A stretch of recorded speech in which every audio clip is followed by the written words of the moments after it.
बिस्मिल्लाहिर्रहमानिर्रहीम, अस्सलाम वालेकुम। अली सलमान जी टीवी के तमाम नाजरीन को जी स्पोर्ट्स में खुश आमदीद कहता है कि जब पीर से लेकर जुमेरात तक रोज़ाना रात 11:05 पर हम इस महफिल को सजाते हैं आपके लिए और बात करते हैं उस दिन खेले जाने वाले स्पोर्ट्स के हवाले से।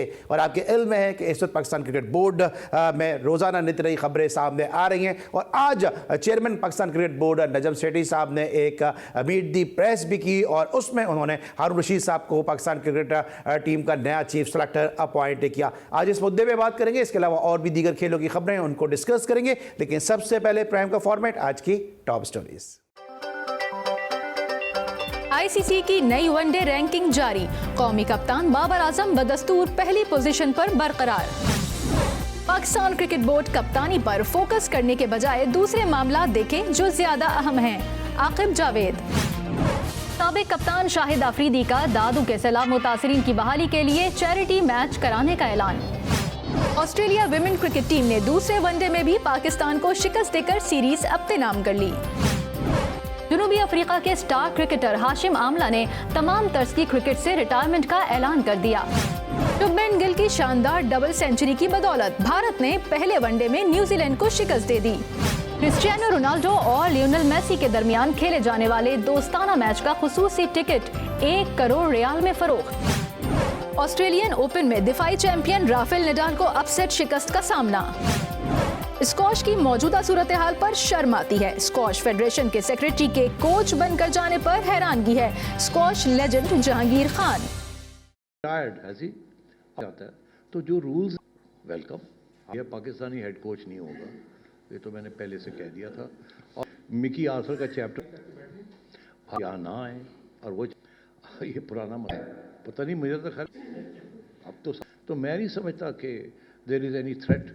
We want him to play full throttle अगले और उसके अगले 15 और ये मामला 2 महीने पहली बात है, इसलिए मेरे ऊपर इस वक्त पीएसएल। जी नाज़रीन, ये थी आज की टॉप स्टोरीज। आपने टॉप स्टोरीज में देखा कि पाकिस्तान की विमेंस अंडर 19 टीम ने आज कामयाबी हासिल कर ली है और साथ साथ न्यूजीलैंड की टीम ने भारत को शिकस्त देकर वर्ल्ड कप से बाहर कर दिया है। तो एक ये अलार्मिंग साइन है, एक वेकअप कॉल है एशियन हॉकी टीमों के लिए कि जो यूरोपीय टीमें हैं या दीगर टीमें हैं वो किस हद तक जो है वो तैयारियों के साथ हॉकी के मैदानों में उतर रही हैं और शायद हम जो है वो मॉडर्न हॉकी खेलने में अब तक कामयाब नहीं हो पा रहे हैं जो हमें खेलनी चाहिए। लेकिन साथ साथ आज दो जो है बड़ी अफसोसनाक खबरें भी हैं, उनको हम ज़रूर प्राइम में शामिल करेंगे, क्योंकि जी स्पोर्ट्स और जी टीवी की पूरी कोशिश ये रहती है कि जहाँ पे हम टॉप लेवल के लोगों को शामिल करते हैं, सेलिब्रिटीज़ को, डिग्नेटरीज़ का जिक्र अपने प्राइम में करते हैं, उनकी गुफ्तगू आप तक पहुँचाते हैं, उनको हम तस्करा करते हैं। वहीं साथ साथ जी टीवी और जी स्पोर्ट्स का ये खासा रहा है कि वो ग्रास रूट स्पोर्ट्स के लोगों को भी आपके सामने लेकर आते हैं, जो शायद आपने इससे पहले कहीं और किसी और चैनल पर या किसी और प्रोग्राम में इस तरह से उनका तस्करा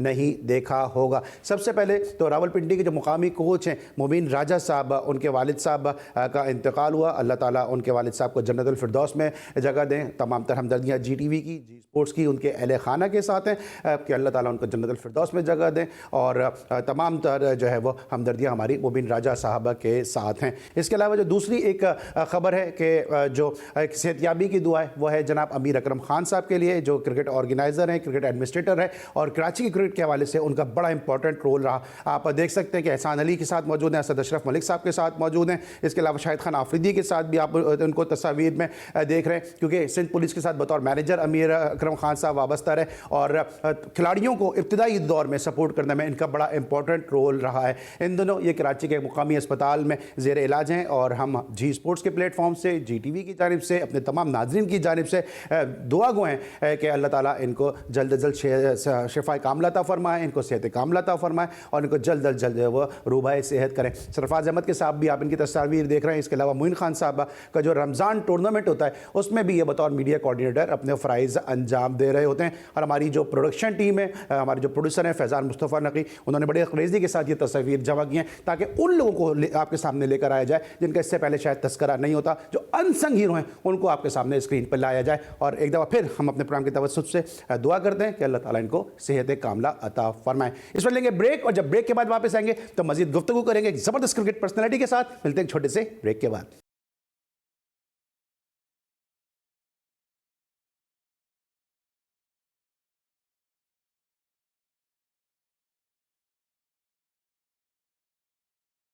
कॉन्स्टिट्यूशन के तहत captain, vice captain, chief selector ये मेरा अपॉइंटमेंट है। चीफ सेलेक्टर जो है इतना तकड़ा होना चाहिए ना, अगर मैं इंटरफेयर करूं तो मुझे रेजिस्ट करे। अब आमिर इज रिटायर्ड ऐसी, अब वो अगर रिटायरमेंट से बाहर आना चाहता है तो जो रूल्स हैं आपके पीसीबी के या डोमेस्टिक क्रिकेट के, वेलकम। पाकिस्तानी हेड कोच नहीं होगा, ये तो मैंने पहले से कह दिया था। और मिकी आर्थर का चैप्टर मैंने क्लोज नहीं किया था। भारत वाले चाहते हैं कि वो यहाँ ना आए और वो चाहते हैं कि हम वहाँ जाएं। ये पुराना मसला है, कोई नया मसला तो है नहीं। पता नहीं, मुझे तो खैर पहले खौफ था, अब नहीं है। अब तो सारा कुछ अच्छा होने जा रहा है, अब क्या खौफ। मैं नहीं समझता कि देयर इज एनी थ्रेट और pressure on Babar. We want him to play full throttle and इंशाल्लाह we will support him at every level. अगले 30 दिन के अंदर अंदर डिस्ट्रिक्ट के इलेक्शन हो जाएंगे और उसके अगले 15 दिन के अंदर अंदर रीजन के इलेक्शन भी हो जाएंगे और ये मामला 2 महीने के अंदर अंदर हो जाएगा खत्म। शुरू हो गया ये काम। मेरे ऊपर इस वक्त PSL सवार है, वो बहुत इंपॉर्टेंट चीज़ है हमारे लिए। साथ साथ अब अफगानिस्तान वाली चीज़ भी शुरू होगी, फिर न्यूजीलैंड भी आ रहा है और ऊपर से फिर हमें डोमेस्टिक क्रिकेट रेस्टोरेशन वो सारा काम चल रहा है और डिपार्टमेंट्स का। तो आप सोचिए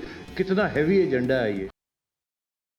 जी नाज़रीन, आपने देखी नजम सेठी साहब ने आज प्रेस कॉन्फ्रेंस की है। उन्होंने उसमें बहुत सारे मसाइल बताए कि जो इससे वो और उनकी टीम जो है वो नाबाज़मा है, और साथ साथ उन्होंने कहा कि PSL उनके ऊपर सबसे बड़ा प्रेशर है। फिर डोमेस्टिक क्रिकेट का जो रिवाइवल है, डिपार्टमेंटल क्रिकेट है, इसके अलावा जो हेड कोच के हवाले से वो शुरू से इस बात के हामी रहे कि गैर मुल्की जो है वो हेड कोच जो है वो होना चाहिए। और आज उन्होंने बहुत सारी बातें जो है वो उन्होंने की अपनी टीम के हवाले से। उन्होंने कहा है कि जिसके साथ हम कंफर्टेबल होंगे उसी को अपने साथ रखेंगे और ये हमारा राइट भी है। और बिल्कुल दुरुस्त बात है कि हर एक को अपनी टीम बनाने का पूरा इख्तियार है, क्योंकि शायद यही गलती की थी रमीज राजा साहब ने कि वो वसीम खान एहसान मानी की टीम को लेकर चले और उसी टीम ने श्रीलंका को डिबोने में बड़ा इंपॉर्टेंट रोल भी शायद प्ले किया था। इस वक्त मेरे साथ टेलीफोन लाइन पर मौजूद है पाकिस्तान की हिस्ट्री के ज़बरदस्त टेस्ट ऑफ स्पिनर कि जिनके तस्करे के बगैर, जिनके तारुफ के बगैर, जिनकी तारीफ के बगैर पाकिस्तान की ऑफ स्पिन की बुक कभी भी मुकम्मल नहीं हो सकती। बेंगलोर के हीरो अक्सर हमारे साथ शोज़ में होते हैं, लेकिन इस वक्त टेलीफोन लाइन पर अपनी मसरूफियात की वजह से उन्होंने हमें ज्वाइन किया। इंतहाई मशकूर हैं कि अपनी फैमिली की और निजी मसरूफियात के बावजूद उन्होंने जी स्पोर्ट्स के लिए वक्त निकाला। अस्सलाम वालेकुम तौसीफ भाई। ये वालेकुम सलाम अली, बहुत बहुत शुक्रिया आपका। सबसे पहले आपका बहुत बहुत शुक्रिया कि इस वक्त आप एक अपनी फैमिली की तकरीब में, लेकिन उसके बावजूद GTV की मोहब्बत में, जी स्पोर्ट्स की मोहब्बत में आपने हमें टाइम दिया। आज की प्रेस कॉन्फ्रेंस की आपने कुछ ग्लिम्सेस भी देख ली होंगी। सबसे पहले आपने मिकी इस बात के हामी रहे कि गैर मुल्की कोच होना चाहिए। मिकी आर्थर कैसी चॉइस है पाकिस्तान की इस खराब परफॉर्मेंस को सही करने के लिए? देखिए अली, आपने ठीक कहा कि मैं भी 3 साल जो है मैंने इसी टेन्योर में काम किया जिसमें मिकी आर्थर खुद भी मौजूद थे। और देखें, जो अभी शेट्टी साहब का मैंने सुना कि जी वो ज़्यादा उसकी वजूहात क्या हैं, उसकी वजूहात पे भी जाना चाहिए। आपने हमारे बिग प्लेयर्स को सबको, यानी जो पाकिस्तान खेले में, मैं उनकी बुराई नहीं, लेकिन आपने देख क्या कुछ हुआ है। इनसे बड़े प्लेयर तो थे ही नहीं ना कोई, जो अभी तो कोचेज हमारे आए हैं थे अभी साथ। तो आपने खुद देखा और पूरा सिस्टम अभी तो बहुत कुछ संभालना मुझे लगता है कि बाकी, क्योंकि सिस्टम में बड़ी मुश्किलात आई हुई हैं और ये इतनी आराम से संभालने वाला नहीं है। बट आई थिंक एक्सपीरियंस आदमी ज़रूर इसको कर लेगा। और जहाँ तक आपने मिकी की बात की, यस बिल्कुल सही है। और चूँकि हम साथ रहे हैं और फिर नंबर ऑफ विक्ट्रीज को आप देख लें या जो भी उस टेन्योर में हुआ, सबने देखा। चैंपियंस ट्रॉफी भी जीती हमने, चाहे वो एक थोड़े दिन के लिए हुए, हम टेस्ट क्रिकेट में भी हम नंबर 1 हुए। तो मिकी की जो असल चीज़ जो मुझे आती है, वो बहुत कम कंप्रोमाइज़ करता है, यानी डिबेट करता है। और वो डिबेट हेल्थी होती है। डिबेट हर किसी भी उसमें हो हेल्थी होती है और उसका नतीजा भी ठीक निकलता है। तो आई थिंक हम लोग जब हमसे काफ़ी उसकी बहस भी होती थी और वो समटाइम वो बिल्कुल ठीक होता था तो हम उसको यस करते थे। और जाहिर है सरफराज उस वक्त मौजूद थे, तीनों हम सब लोग साथ थे। तो मतलब ये एक ऐसे कंबाइंड एफर्ट के वजह से होता है। और मिकी यकीनी तौर पे मैं समझता हूँ, और उस टाइम जिस टाइम उसको मेरे ख्याल उसको फारिग किया गया, तो वो भी मेरी नज़र में ठीक नहीं था। यूँ इसलिए कि वो तो भाई क्या फ़र्क है? अगर ठीक है, एक तरह तो हम समझते हैं कि गैर मुल्की कोच होना चाहिए, अगर चेयरमैन साहब ये समझते हैं गैर मुल्की कोच होना चाहिए तो ठीक है, ये उनका पॉइंट ऑफ व्यू है, उसकी हम सब रिस्पेक्ट करते हैं, लेकिन वो इतना ज़्यादा स्टिक क्यों किए हुए हैं मिकी आर्थर के ही नाम पे? क्योंकि अगर गैर मुल्की कोच होना चाहिए तो अभी 10 कोच और भी हैं गैर मुल्की के जिनको अप्रोच किया जा सकता है, मिकी आर्थर ही क्यों? देखिए, मैं दूसरों की बात नहीं करता। मैंने मिकी के साथ जो काम किया है, इसके अलावा मैंने डीन जॉन्स के साथ काम किया, आपको पता है वो तो बेचारे फौत हो गए अपनी जगह। बट आई थिंक जितना मेरा एक्सपीरियंस रहा है उसमें मिकी तो यकीनी तौर पे एक ऐसा था। इसलिए बात कर रहा हूँ कि देखिए ना, अभी भी आपके जो लोग मौजूद थे सिस्टम में और जो आपके बातें करते थे वहां बैठ के, तो उसमें कोई मुझे ऐसे डिसीजन नहीं आते थे। अब वो कुछ ऐसे डिसीजन है, मैं जो आपसे तस्करा नहीं करूं तो अच्छा है, इसलिए कि वो जरा अच्छा नहीं लगेगा। तो हम जब बात करते थे, कई दफा हमारी एक तरह से उससे बहुत आर्गुमेंट भी हुई है, और जाहिर है कि आर्गुमेंट होनी चाहिए, और उसके ठीक है, उसने हमें कन्वेंस किया या हमने उसे कन्वेंस किया, तो उससे जो है हमें फायदा हुआ है ऑनेस्टली। और फिर देखिए, गोरा जो होता है ना, वो कोई एक दो गए पहले, बॉटमोर की बात कर रहा हूँ मैं, इस तरह के जो कंप्रोमाइज कर जाते थे लोगों के साथ। मैं ऑनेस्टली बता रहा हूँ, ये आदमी कंप्रोमाइज बहुत करता है, नहीं करता कंप्रोमाइज, चाहे वो फिटनेस लेवल पे हो या किसी दूसरे उस पे हो, ये कंप्रोमाइज नहीं था। और कंप्रोमाइज फजूल बातों पे नहीं करे, तो आप उसको लॉजिक दें, वो बात को सुनेगा, जरूर मानेगा।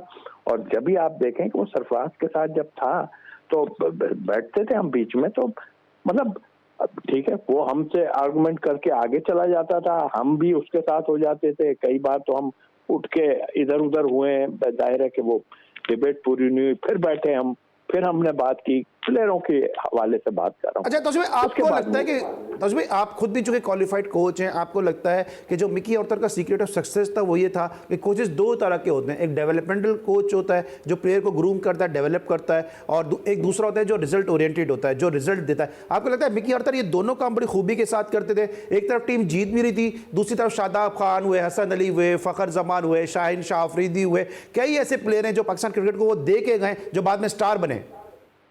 देखिए अली, इसके अगर हम पीछे चले जाए ना, तो मैं आपको हकीकत बताऊं, मिक्की से पहले की भी ये दरियाफ्त, मिक्की से पहले की भी कुछ दरियाफ्त हैं जिसमें आप फखर जमान की बात कर रहे हैं या जो भी है। लेकिन सर सही बूम और सही उरूज तो वही चैंपियंस ट्रॉफी से मिला ना। जी बिल्कुल, आपने ठीक कहा। लेकिन मैं ये बता रहा हूँ कि ये जितनी पैदावार थी ना, ये हमारे अंडर 16 से लेके और आगे तक ए टीम तक, ये सब जो है वो हमारे प्रोग्राम जो एक होता था, टैलेंट हंट प्रोग्राम से शुरू हुआ था, और उसके बाद ग्रेजुअली सारे जो है ना ये आते गए, ये जितने है ना।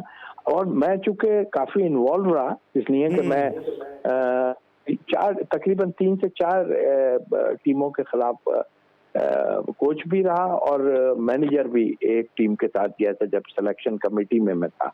तो मैंने उस वक्त देखा, तो ये वही लोग हैं सब। लेकिन देखिए, ये बहुत अच्छे और हो सकते थे। हमें प्रॉब्लम जो आ रही है ना, ये और भी अच्छे इसलिए हो सकते थे कि ये जो 4 साल पीछे गुजरे हैं ना, इसमें थे तो वही प्लेयर, बट आप अगर देखें तो प्लेयरों को सही उसमें सिलेक्शन नहीं हुई, 11 की सिलेक्शन ठीक नहीं हो रही है, 16 की सिलेक्शन नहीं हो रही है, तो कोविड आ गया तो उसकी वजह से प्रॉब्लम, फिर कुछ कप्तानी के मसाइल भी आ गए, किसी को हटा दिया गया, किसी को कुछ। ये चीजों को ये 4 सालों में जो है ये हमें, हमारे मुल्क को इतना नुकसान पहुंचाया है। और खास तौर पर कुछ प्लेयर बहुत ही अच्छे बन गए, आपने देखा, वर्ल्ड क्लास हुए हैं, सारा कुछ है, बट जो मैनेजमेंट थी ना, मैनेजमेंट ने जो है वो काफी प्रॉब्लम क्रिएट की। और ये मैनेजमेंट की जो आप बात कर रहे हैं, शायद यही वजह तौसीफ भाई कि जो मैनेजमेंट की बात कर रहे हैं, मेरे ही शो में जी स्पोर्ट्स में सितंबर 2021 में नजम शेट्टी साहब जब मौजूद थे, उस वक्त जब मैंने उनसे सवाल किया था कि कोच जो है वो मुल्की होना चाहिए या गैर मुल्की कोच होना चाहिए, उस वक्त भी उनकी राय यही थी। क्या कहा था उन्होंने, जरा ये पहले वो सुनते हैं। आपको मेरा मौक़िफ़ तो पता ही है, मैं तो फॉरेन कोचेस में बिलीव करता हूँ, इसलिए क्योंकि मैं समझता हूँ पाकिस्तानी सुपरस्टार्स जो हैं वो अच्छे कोचेस नहीं बनते, और प्रोफेशनल ये प्रोफेशन है एक, और दुनिया में कहीं भी टॉप आइकॉनिक स्टार्स जो हैं वो कोचेस नहीं बनते। इसलिए देखना ये है कि रमीज राजा साहब की फलसफा क्या है, क्या वो देसी कोचेस ही रखेंगे अपनी इंटरनेशनल टीम में, या फिर सारे या चुन चुन के बाहर से कोचेस लाएंगे। ये तो ये बहुत बड़ा इशू बनेगा।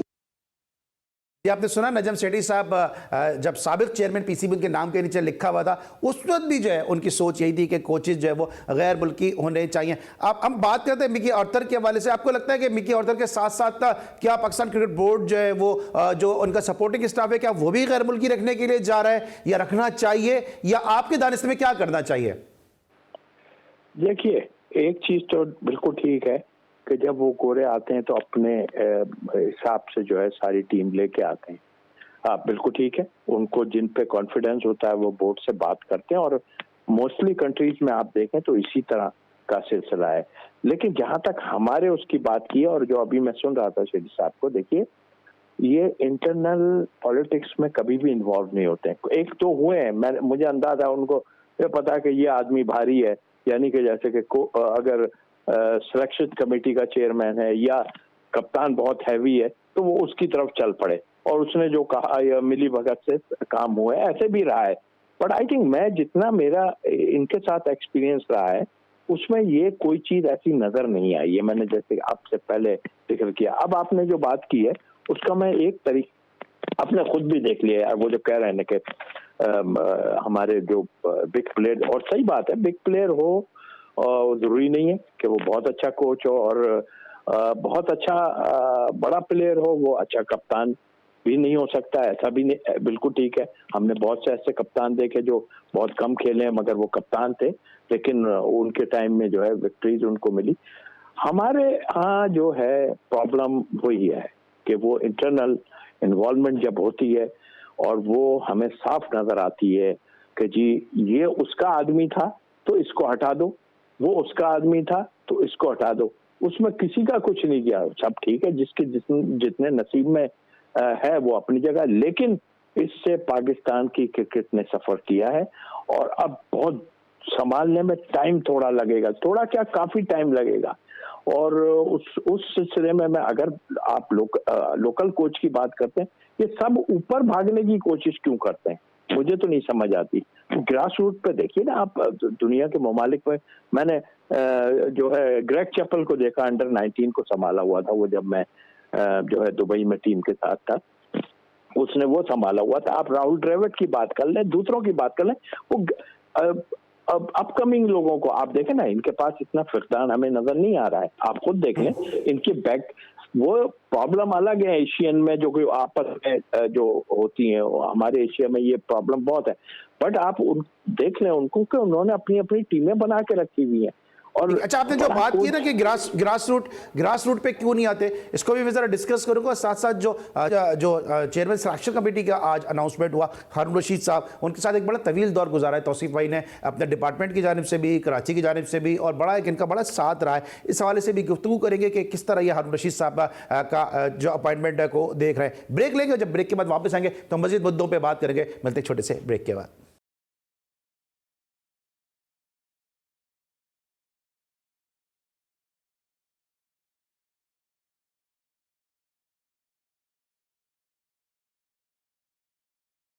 Welcome back after the break. और ब्रेक पर जाने से पहले तौसीफ अहमद साहब हमारे साथ मौजूद थे, लेकिन इसी दौरान जब हम ब्रेक पे थे एक जबरदस्त एक ब्रेकिंग न्यूज हमारे पास आई कि जो मैच होने वाला था कोयटा ग्लैडिएटर्स और यूएसए की टीमों के दरमियान, वो मैच अब जो है वो शायद वो 3 मैचेस की सीरीज है वो शायद अब ना हो सके।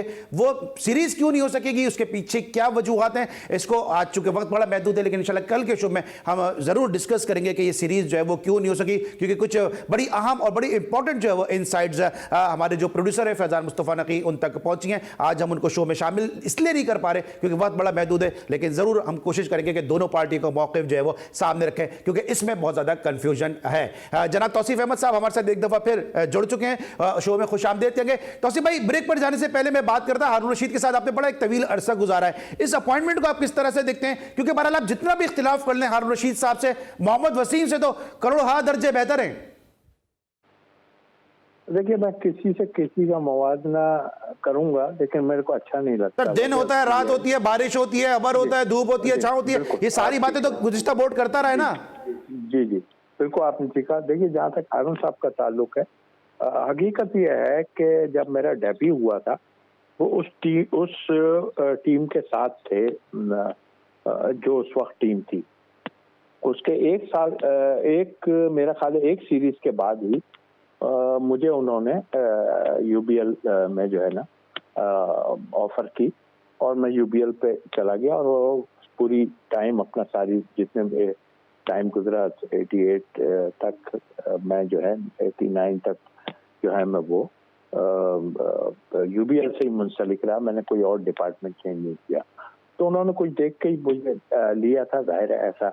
लेकिन जितना टाइम उनके साथ में गुजरा, सिर्फ वो कप्तान नहीं थे जब वो, उसके अलावा जब मैनेजर भी थे, वो कप्तान बने, उनकी कप्तानी में खेला, फिर उसके बाद में जो है वो मैनेजर बने, तो फिर मैं कुछ टाइम के लिए कप्तान बना या मैनेजर के उसमें भी रहा। देखिए, वो जो आपने मैं एक बात कहूँ, हारून साहब की सबसे क्लास जो मुझे नजर आती है ना, मैंने इतने टाइम में सब बैठ के देखा, लोग डिफरेंट बातें करते हैं और कुछ मुनाफिक भी हैं, ऑनेस्टली मुनाफिक भी है। मैंने उस दिन देख लिया बैठ के, और अभी कुछ ट्वीट या यूट्यूब पे मैं कुछ चीजें देख रहा हूँ जो उनकी जो है ना वो बहुत अच्छे कसीदे सुना रहे हैं और फिर पीछे वो दूसरे लफ्जों में उनको वो करते थे। तो आई थिंक मेरा ख्याल 4 साल का अर्सा उनको थोड़ी शिकायत भी है, ऑनेस्टली शिकायत है उनको कि 4 साल वो रहे। भाई देखिए, वो शख्स ने क्रिकेट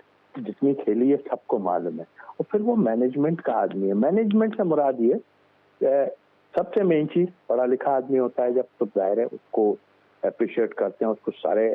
तो कुछ लोगों का ये था कि जी ये हर उसमें क्यों आ जाते हैं। तो मेरे अपनी नज़र में देखिए, मैंने यूबीएल से लेके जब से बैंकिंग भी उन्होंने की, उसके बाद सारा कुछ किया, वो जिस तरह के मुझे तो आज किसी ने बताया कि वो शख्स अभी कुछ हो रहा होता था और वो रिपोर्ट जो है चली जाती थी। तो आई मीन के वो मैनेजमेंट का आदमी है, वो प्रोग्रामिंग करता है, वो नेशनल क्रिकेट एकेडमी में रहा है, और जितना लेकिन तौसीफ भाई बात ये होती है कि ठीक है, हम हारून भाई को बहुत सारे लोग क्रिटिसाइज करते हैं, हमने भी अपने बहुत सारे शोज पे उनको क्रिटिसाइज किया। जहाँ पे क्रिटिसाइज करना बनता है वहाँ पे क्रिटिसाइज करना चाहिए, और अगर वो हर बोर्ड में सेटअप का हिस्सा होते हैं तो इसमें दो बातें हैं ना, कि पहली बात तो ये कि हर बोर्ड की मजबूरी है वो, दूसरी चीज ये है कि उनके अंदर ऐसी क्वालिटीज हैं कि वो जो है वो हर बोर्ड की मजबूरी बन के उनकी हर सिस्टम में जगह बन जाती है। तो ये तो क्वालिटीज इनके फेवर में जाती हैं। देखिए, क्वालिटी आप बिल्कुल ठीक कह रहे हैं कि क्वालिटी उनके फेवर में इसलिए भी जाती है कि वो मेरी लोग बुरा मान जाएंगे, लेकिन जितना मैंने उन्हें देखा, ये नहीं कि अभी वो यहाँ आ गए, या क्योंकि मेरा उनसे इंट्रोडक्शन तो बहुत पुराना है, लेकिन मैं उनकी जो काम देखता हूँ ना, वो काम हर किसी के बस के नहीं है। मैं ऑनेस्टली आपको बोल रहा हूँ, हर किसी के बस के नहीं है वो काम। लेकिन एक काम जो बस में था उस वक्त किया नहीं, और जो बाद में बस में नहीं था वो अब करने लगे। ये रमीज राजा साहब का एक स्टेटमेंट आ गया कि जनाब भारत को भारत में हराना नामुमकिन है। एक दफा आपको फिर लगता है कि वो भारत के कसीदे पढ़े जा रहे हैं क्योंकि हो सकता है कि हालात सही हो जाए, फिर वो आईपीएल में कमेंट्री मिल जाए? देखिए अली, वो जो आप बात कर रहे थे ना, वो जो अभी आपने थोड़ी सी बात करके और निकल गए। देखिए, वो टाइम जब हुआ था, जाहिर है वो उसका हिस्सा थे, और जब प्राइम मिनिस्टर के पास गए हैं तो जाहिर है प्राइम मिनिस्टर किसी की बात ही नहीं सुन रहा था। तो भारत जो उस वक्त, मैं जब भी कहता हूँ कि अंडर कॉन्ट्रैक्ट जो होता है ना आदमी, वो कुछ उससे मजबूरियों में खामोश हो जाता है। जो भी प्लान था, जो भी था, वो वहाँ तितर बितर हुआ। अब आपकी बात जो मैं करने लगाऊं, वो जो आप कह रहे हैं, ऐसा तो कुछ भी नहीं है कि आप उनको हरा नहीं सकते। क्यों नहीं हरा सकते? वो हमसे खेलें तो। मैं तो हमेशा से कहता रहा हूँ कि यार आप हमारे साथ खेलो, कहीं भी खेलो, हमारी स्ट्रेंथ का भी पता चल जाएगा, आपकी स्ट्रेंथ तो हमें नजर आ रही है आपकी बहुत अच्छी टीम है, बहुत सारा कुछ है, लेकिन जब तक आप हमसे लंबी सीरीज नहीं खेलेंगे, चाहे वनडे हो, 2020 हो, टेस्ट मैच हो, क्योंकि तौसीफ भाई मेरे पास वक्त महदूद है, मुझे बताएं कि अब कौन से, ठीक है कोहली एक अपनी जगह, एक अपनी उनकी क्लास है, रोहित शर्मा के स्किल्स पे कोई दो राय नहीं, के राहुल पे कोई दो राय नहीं, लेकिन फिर भी कोई गवास्कर तो नहीं है उनके पास, कोई मोहिंदर अमरनाथ तो नहीं है उनके पास, कोई वेंकसरकर तो नहीं है उनके पास, कोई अजहरुद्दीन तो नहीं है उनके पास, कोई कपिल देव तो नहीं है, कोई शास्त्री तो नहीं है उनके पास। आखिर ऐसा क्या हो गया कि तौसीफ अहमद जाते हैं, इकबाल कासिम जाते हैं, वो जाके बेंगलोर के हीरो बन जाते हैं, आज हमारे फॉर्मर चेयरमैन कह रहे हैं कि हराना नामुमकिन है। ये स्टेटमेंट है या बटरिंग है? नहीं अली देखें, ये मैं इस स्टेटमेंट को इतना वजन इसलिए भी नहीं दूंगा, मैं आपको बताऊं क्यों। आखिर आप मुझे बताइए, मैं अभी भी शर्तिया बोलता हूं, आपकी टीम अच्छा परफॉर्म नहीं कर रही, लेकिन आपने पिछले सालों में जितने मैच हुए हैं, एक आध मैच ऐसा होगा उन्होंने हमें किया, लेकिन हमने भी उनको उड़ा के रख दिया। तो वो जितना घबराते हमसे हैं ना, शायद ही किसी से घबराएं, और उसकी वजह एक ये भी हो सकती है, वो गवर्नमेंट को लेके चलते हैं कि जी ऐसा है ऐसा, हमें गवर्नमेंट जब तक दे, ठीक है वो अपनी जगह है, बट ये जब भी हमसे मैच हुए हैं, आप अभी उठा के देख रहे हैं, नाक चने नहीं चबवा दिए, आपकी दो चार गलतियों की वजह से आप जो है वो पीछे रह गए, जो कि लोगों को नहीं पता थी चीजें। सर देखें ना, वर्ल्ड कप होने वाला है तौसीफ भाई, आखिरी 2-3 सवाल रह गए, वर्ल्ड कप होने वाला है, पाकिस्तान को जाके वहां पे वर्ल्ड कप खेलना है, तो उस मौके पे ऐसा स्टेटमेंट देना, आपको नहीं लगता इससे मोरल डाउन होगा कि इंडिया में जाके हराना नामुमकिन है? ऐसा क्या नामुमकिन है? या अली बात यह है कि देखें, स्टेटमेंट बड़े लोगों के स्टेटमेंट, अगर मैं अपना स्टेटमेंट एक रखूं और उसके बाद मैं आगे जाके समर सॉल्ट मार दूं होता है, तो वो फिर मेरी नजर में तो ठीक नहीं है, क्योंकि जो बात मुझे अभी आपसे करूंगा तो बाद में भी वही बात करूंगा, तो वो ज्यादा बेहतर होता है। उनकी थोड़ी सी प्रॉब्लम नजर आई है, जो जाहिर है कि पहले भी हमने देखा कि उन्होंने जो है कुछ जगहों पर इंडिया को काफी कहा कि जी वो उनके अलावा कुछ है नहीं, मतलब मुख्तलिफ चीजों में, चाहे पैसे के मामले में या कुछ नहीं हो। यार हम जब खेलेंगे ना, इंडिया हमारे से बहुत मजबूर है। जिस तरह ऑस्ट्रेलिया और इंग्लैंड वाली सीरीज होती है, ये उससे बड़ी सीरीज हमारी होती है, तो ये कहना कि हम उसको नहीं कर सकते, भाई क्यों नहीं कर सकते? अभी मिला तो था टाइम आपको, आपने तो टीमें ठीक नहीं की, आपने इन्वॉल्वमेंट ही नहीं दिखाई जो है 16 की या 11 की टीम पर, आपने किसी और के ऊपर छोड़ दिया। तो आप तो खुद ये कह रहे हैं कि आप क्यों नहीं हरा सकते यार, ये क्या बात की आपने कि क्यों नहीं हरा सकते? बतौर पाकिस्तानी तो मुझे तो बड़ा, सर बतौर पाकिस्तानी मुझे तो बड़ा दुख हुआ सुन के कि आप इस तरह के एक स्टेटमेंट दे दें कि भाई वेस्ट इंडीज जब काली आंधी थी तो वेस्ट इंडीज को भी वेस्ट इंडीज में जाके हराया है टीमों ने, ऐसा नहीं कि नहीं हरा सकते। अभी इरफान का भी एक स्टेटमेंट आ गया कि जी क्रिकेट को पॉलिटिक्स से दूर रखना चाहिए, ये तो स्टेटमेंट सभी दे रहे होते, इससे तो आप मुत्तफिक होंगे? यार क्रिकेट को पॉलिटिक्स से बिल्कुल दूर रखना चाहिए, और वो लोग भी वहां से बातें करते हैं, ऐसी बात नहीं है, लेकिन सवाल ये पता है, मैं तो फिर कहता हूँ कि आईसीसी क्या कर रहा है, आईसीसी को इसमें देखना चाहिए ना। ठीक है वो नजर आ रहा है, लेकिन हमें भी स्टैंड तो लेना चाहिए। अब ऐसा नहीं है, ठीक है हम खेलें जरूर, मैं खुद कह रहा हूँ कि खेलें, लेकिन स्टैंड तो लेना चाहिए। लेकिन तौसीफ भाई अब आपके भी आखिरी मेरा सवाल है कि इस पीएसएल में आप हमारे पीएसएल शो में बैठ रहे हैं या चेयरमैन बॉक्स में बैठ रहे हैं? यार अल्लाह को मालूम है, ये तो वक्त आने पे पता चलेगा क्या है। लेकिन हम दुआ गो हैं कि अल्लाह ताला आपको चेयरमैन बॉक्स में बिठाएं और आपके लिए आसानियां पैदा करें, क्योंकि एक तौसीफ भाई एक पर्सनैलिटी के मालिक हैं और हमेशा जितने मैंने इनके साथ शोज़ किए हैं इस जी स्पोर्ट्स के प्लेटफॉर्म के तवसुत से और इससे पहले दीगर चैनल्स पे भी हमेशा से ही साफ़ सुथरी और बड़ी बोल्ड गुफ्तगू तौसीफ भाई करते नज़र आते हैं। आज के लिए बस इतना ही, इंशाल्लाह कल रात एक दफ़ा फिर आपसे मुलाकात होगी। अली सलमान को पूरी प्रोडक्शन टीम के साथ इजाज़त दीजिए, अपना बहुत ख्याल रखिए, अल्लाह हाफ़िज़।